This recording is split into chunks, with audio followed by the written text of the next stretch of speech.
chân Chúa cùng Ngài đi về nơi biên xa mù khơi và nằm dưới bóng cánh người mãi thôi, không có chi anh tôi xa người đâu, cuộc sống tôi là đứng Kitô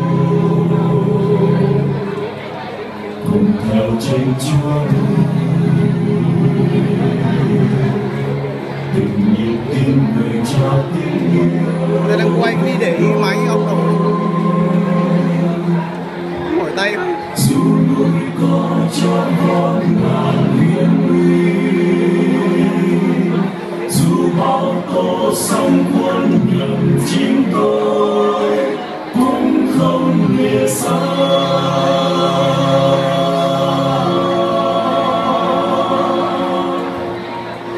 Sống mãi trong